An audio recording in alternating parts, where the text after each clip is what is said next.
do if you had strep throat? Would you hide it from your friends and family? Would you feel deep personal shame about your failings as a human being? Of course not. That would be ridiculous. The average American would call a doctor, take a test, receive a diagnosis, and take a medicine that in the vast majority of cases would make it go away. Then we'd probably tell our parents and our bosses. We'd call out of work. Then we'd probably rest, eat some cold foods, and catch up on the latest Netflix drop, you know? So what do we do if we have a case of minor depression?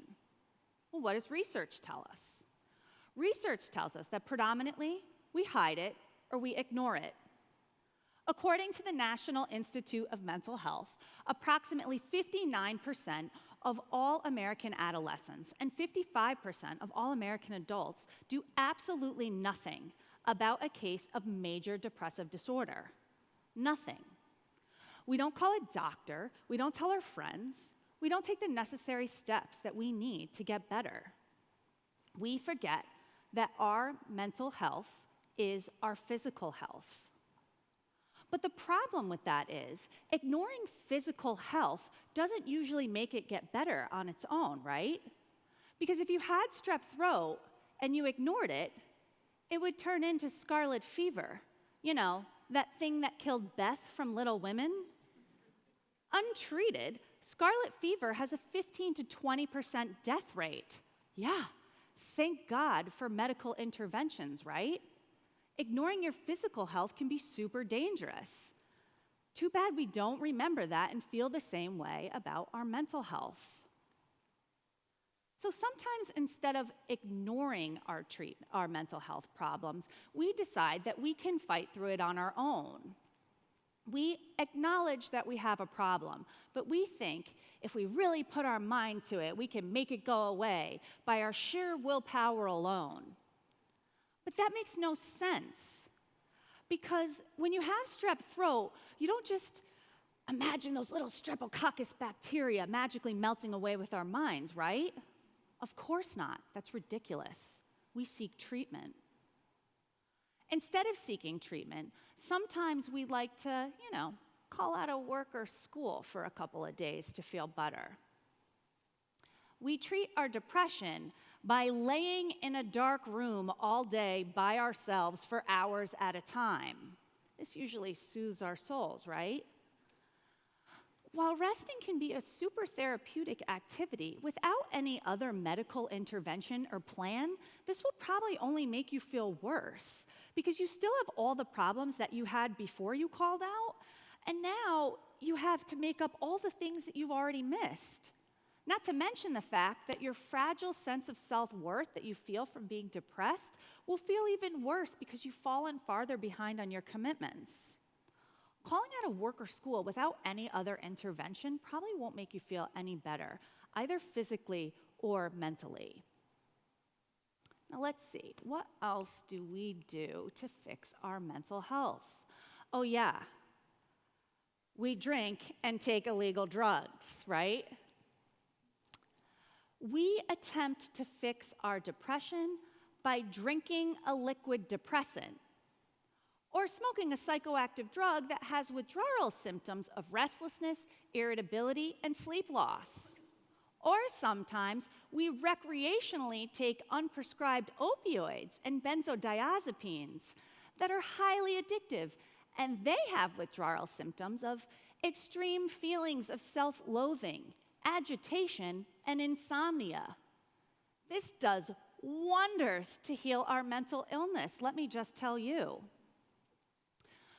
We attempt to numb our pain and discomfort by taking these illegal chemicals that may give us a small sense of relief or temporarily make us feel high, but in the long run, make us feel significantly worse.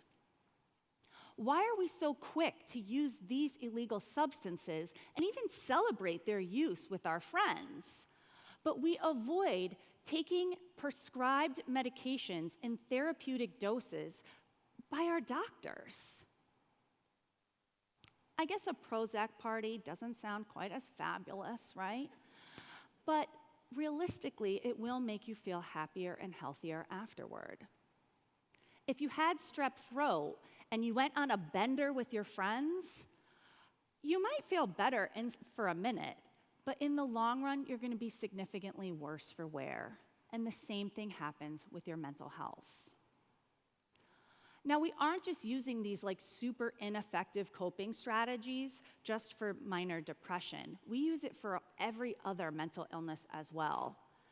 Think about it. Anxiety, mood disorders, post-traumatic stress disorder, eating disorders, bipolar disorder, schizophrenia. We use these methods for all of these mental illnesses. According to the CDC, suicide is the third leading cause of death for adolescents aged 15 to 24. The third leading cause of death. That's a serious statistic for some serious illnesses. Why are we mistreating ourselves and ignoring our mental health needs? Shame. Well, shame and fear and ignorance, all of which leads us into denial. We fear that if we have a mental illness, then we are somehow deficient. We fear what other people will think. We fear being weak, being controlled, being judged, being ostracized. We are worried so much what other people will think about us. But those are all lies. They are lies that your mental illness tells you, and they are lies that some in our society may continue to proliferate as a result of their own fear and ignorance. The truth is, your brain is an organ in your body, like your heart, like your lungs, like your stomach. If you had cancer in your stomach, you wouldn't feel shame and hide from treatment because it wouldn't be your fault. Cancer is a physiological condition that is tragically brought about by environmental and genetic factors. You don't get cancer because you're morally deficient or physically weak. If someone said to you that you got cancer because you were a bad person, you would write them off as the lunatic that they clearly are. And maybe you'd hand them a tinfoil hat while you're at it. Your brain is an organ in your body that can become sick from environmental and genetic factors. Your mental health is your physical health, and the smart thing to do when you fall ill is to call a professional. Now, you may be wondering why I'm standing here in front of you today so passionate about this topic. And the reason is, I have a mental illness. I have a generalized anxiety disorder that, when is unmedicated, becomes a full-blown panic disorder. This TED Talk is doing wonders for me, by the way, right now. It's amazing. Unless there's some miracle modern medical intervention, which I pray for every day, I will have to take a pill for the rest of my life in order to be mostly asymptomatic. But there was a time in my life when I wouldn't admit my disorder to myself, never mind say it to the entire world. I wouldn't admit that I had a mental illness because that would mean that there was something wrong with me and that I was somehow deficient. I was afraid I would lose my job. I was afraid that people would ostracize my children. I was afraid that I would have no friends. I was afraid that people would think less of me. I needlessly suffered for years trying to deny that I had this biological problem in my body that was a result of my genetics. When I finally did seek treatment, I did everything in my power to avoid taking a medicine. You name it, I tried it. I went to therapy. I exercised like a maniac every day. I stopped eating certain foods. I used essential oils. I practiced good sleep hygiene. I tried it all. And in the process, my mental health got significantly worse. I suffered for an additional 6 months trying to heal myself and avoid taking a pill. Why? Why did I let myself suffer instead of taking a medicine that could make me feel better? My answer? Shame and fear and ignorance. Taking a medicine would mean that there was something in my body that was wrong and I couldn't control it. And that was scary and embarrassing. But why? If I had high cholesterol as a result of my genetics, and I tried diet and exercise, and I made all the lifestyle changes that I needed to make in order to make myself feel better, and I didn't get better, would I risk my life and my health, or would I take my medicine? And if that medicine had really bad side effects, or it didn't work at all, would I try a different medicine, or would I risk my life? Even if the process was painful and arduous, I would take my medicine. I'm a young mom with kids. Well, I'm not that young, but I have young kids. And I want to be the best version of myself for them and for myself for as long as I can. I would take my medicine.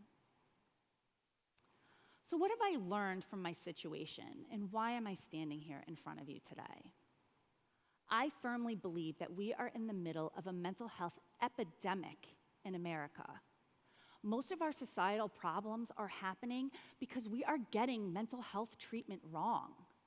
Think about it: suicide, addiction, homelessness, school shootings, overcrowded prisons, domestic abuse, you name it, and proper mental health treatment could fix it.